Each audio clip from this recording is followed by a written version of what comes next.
বিসমিল্লাহির রহমানির রহিম। হাসবুনাল্লাহু নি'মাল ওয়াকিল, নি'মাল মাওলা ওয়া নি'মান নাসির।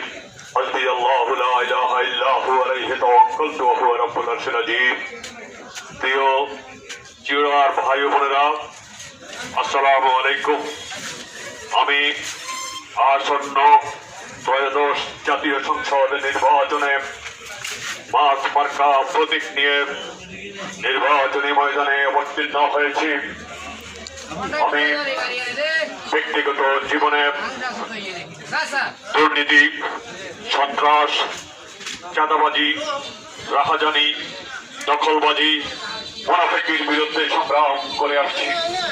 প্রিয় ভাই বোনেরা, গত 29শে ডিসেম্বর জেলা প্রশাসকের কার্যালয়ে মনোনয়ন যাচাই বাছাইকালে আমার বিরুদ্ধে কোনো ছিটেফোঁটা অভিযোগ কেউ উত্থাপন করতে পারে নাই, না কোনো প্রার্থী, না কোনো সরকারি এজেন্সি। আপনারা পত্রপত্রিকায় দেখেছেন, সোশ্যাল মিডিয়াতে দেখেছেন, অন্যান্য প্রার্থীদের দুর্নীতির নানা রকম বক্তব্য মিডিয়াতে উঠে এসেছে।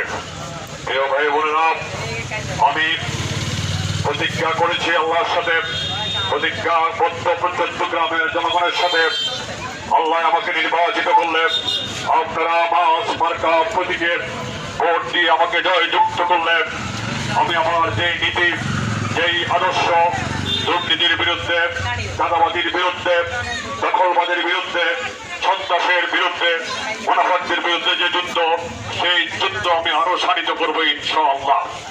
আমি অত্যন্ত আপনাদের দৃষ্টি আকর্ষণ করতে চাই যে চট্টগ্রামে গত 5ই আগস্টের পরে সরকার চলে যাওয়ার পর থেকে এই পর্যন্ত বিভিন্ন জায়গায় আমার ছাত্র সমাজ, যুব সমাজকে ভিন্ন পথে নিয়ে যাওয়ার জন্য আজকে ফুটবল টুর্নামেন্ট, কালকে ক্রিকেট টুর্নামেন্ট, পরের দিন ব্যাডমিন্টন টুর্নামেন্ট, এভাবে আমার ছাত্র এবং যুব সমাজকে শিক্ষা থেকে অন্যদিকে সরিয়ে নেওয়া হচ্ছে।